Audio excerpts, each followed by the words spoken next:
Reclaiming Timeless Ways. Thank you for joining us today. Mike Traster, along with me, Simon Fuller. Mike, another episode underway. What's that? Meditation.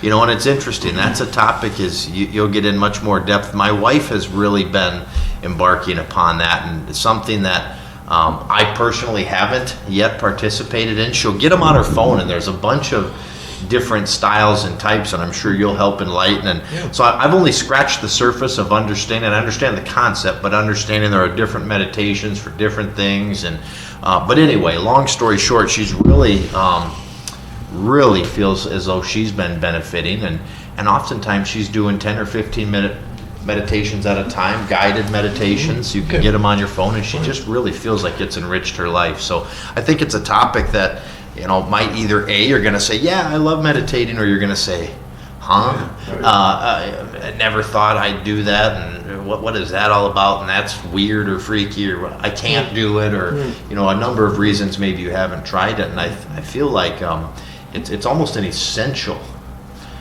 component, that piece that you get with meditation that really connects you to who you are in this planet. You know, that was so well said. I think we're going to just close it.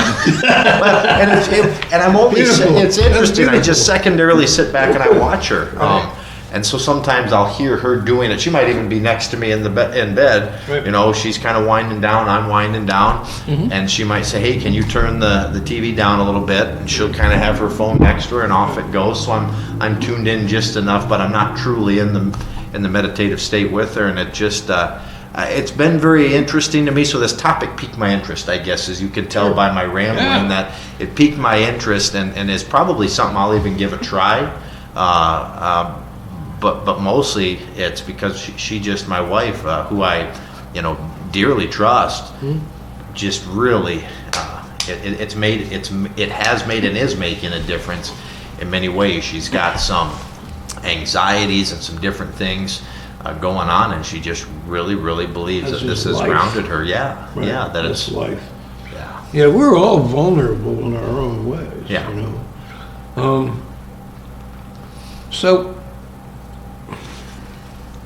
it's like the spokes on the wheel again. Anywhere you are in the world, people are observing things. Sure. Right.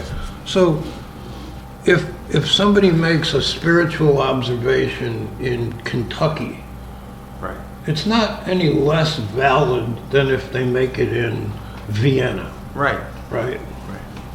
Or in Delhi, or in New York, or Moscow. It's like, does it have some functional validity? Yeah. That's the question. Yeah. Right? So like in the Bible, it says, just a couple words, be still and know, 1, 2, 3, 4, be still and know that I am God.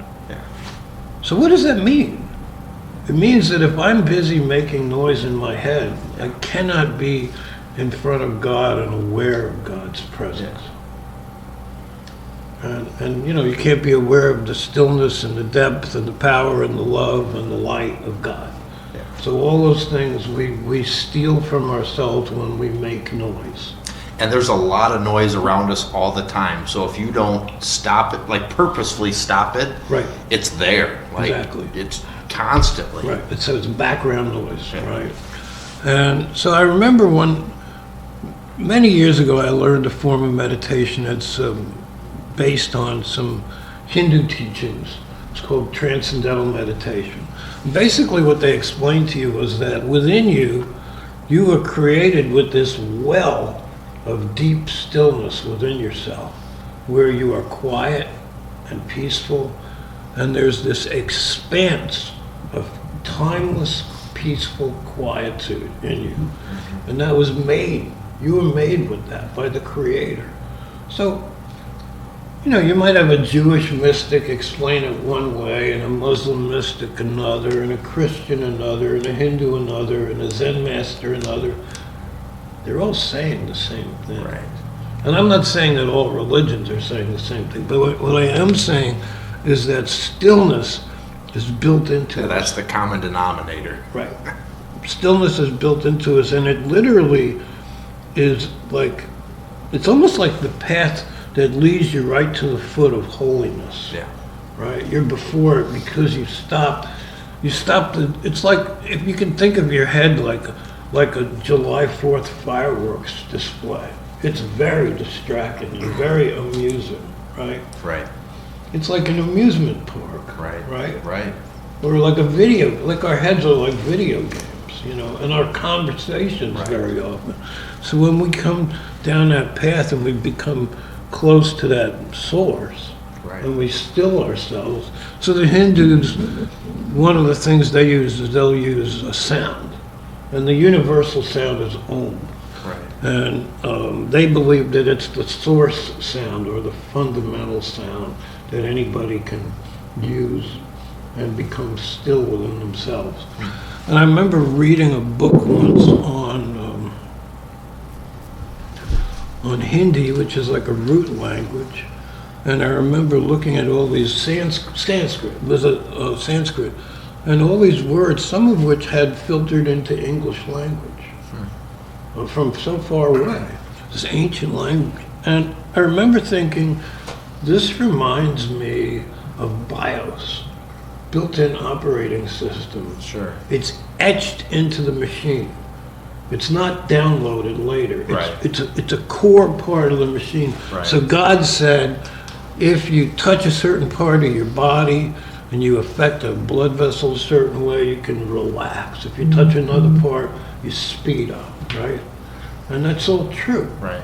And so when we were engineered, we were also engineered to respond to sight, to breathing, to sounds. Okay? So all these things, breathing, like breathing meditation, lay down, cover yourself with a blanket, be in a room with no distractions. Right, the dog's not there, and the brat is not running around dropping soup on your nose. And breathe in, long breath in, long hold, long breath out, at your pace. What is your pace? That's the pace at which you're not forcing yourself. You're not out of breath. Right. You're breathing comfortably, but it's long and comfortable for your level of function. Right. And there's no competition. It's like, oh, I'm only doing 3 in, 3 quiet, 3 out. Right. There's no only. It's like, well, so-and-so does 8. So what? Right. That's their pace. Right. That's your pace. Well, when I'm better, no. You just do what you do. Right. That's you, right? That's it.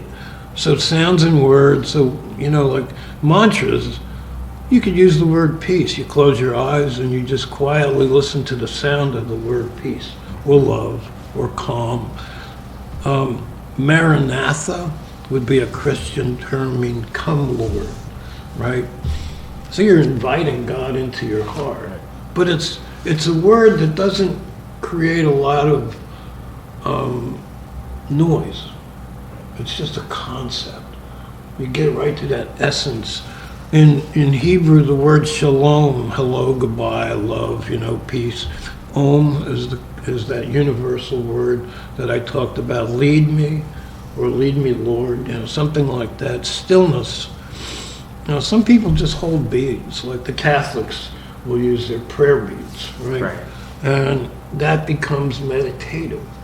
They use that as a vehicle to move from noise to stillness. And again, when they're still, they're moved towards the foot of God, Right. that source, right? Am I saying this perfectly? No, but I'm saying it in a way that if you want to slow it down and replay it, that you can hear the usefulness of it, and then you can do something with it, Yeah. right? So any activity that promotes or enhances stillness is a form of meditation. Sure. Okay? Could be painting, could be writing, I remember one night I couldn't sleep, and I turned on my little radio, and I turned it on so I could barely hear it, and I put it on country music, quiet country music. Oh boy, did I just go into this beautiful, still, quiet, restoring sleep. So you could say, was that like a mantra or a path for me? Absolutely. Right. It was. Not everything, a lot of it stems from a form of religion, but meditation is, like you're saying, that stillness, that being still, that quiet place. It's almost a recharge. I referenced my wife earlier, and she'll type, and I think it's self-guided meditations, 5-10 minutes. There was a time that she actually is a substitute teacher at times, and she says, you don't. To me, there are components of my life that are religious, some that aren't, and it was just a meditation. It was a non-religious or non-affiliated. It was just a calming somebody's voice with some music, some peaceful music, like you were kind of mentioning earlier, focusing on breathing, focusing on doing those things within your body, which slows the rest of the noise down as you're focused on whatever that might be, the music, breathing. And she said she did a 5-minute one before her class started once with little kids. And she said, it was, she thought it even calmed the whole classroom down before we jumped into learning. It calmed all the noise. I'm sure they come in from a recess or whatever it is, and they're all juiced up. Right. And she said it even worked in that sort of an application. It's not everything even has to be religious. If it is for you, fantastic. If that's not your thing, it still is something that's important to your overall being, I believe. Absolutely. There's a bunch of little scriptures in the Bible where an angel will appear. And typically, angels, among other things, are described as being great and fearsome. So apparently they're not Tinkerbell. Right. Oops. Okay. Oh, you're an angel. Whoa. And the angel will show up to help guide somebody in their action or their thought or their feelings and say, fear not. Yeah. Fear not. Wow. What an amazing thing. Yeah. So here's this being that's been given all of this authority and power Right. by God. Right? And they are not a bully. Yeah. They're an encourager. That's right. Right? So things you can visualize, and quiet your mind, and you go to some place that is you're perfect, Yeah. right? Or you're wonderful. A brook, rain. You can be inside listening to the rain. Right. Now, if the rain is chilly, when you're visualizing it, you have a blanket on, Right. right? The ocean, again, how do you create that state within yourself so you're not distracting yourself with the contrast, Right. right? Not too hot, not too cold, right? A sunrise or a sunset. Recall music in your mind that you think is beautiful.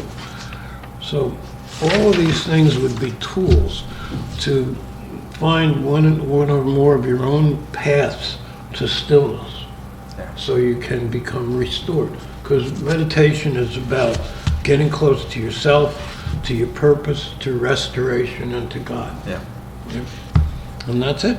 Fantastic. Well, thank you, Mike, for sharing that. I think Thank you. very interesting topic, and I hope you take something away from that and help restore your being. So that'll wrap up this episode, Mike, of Reclaiming Timeless Ways. We wish you a great day. Have a wonderful day.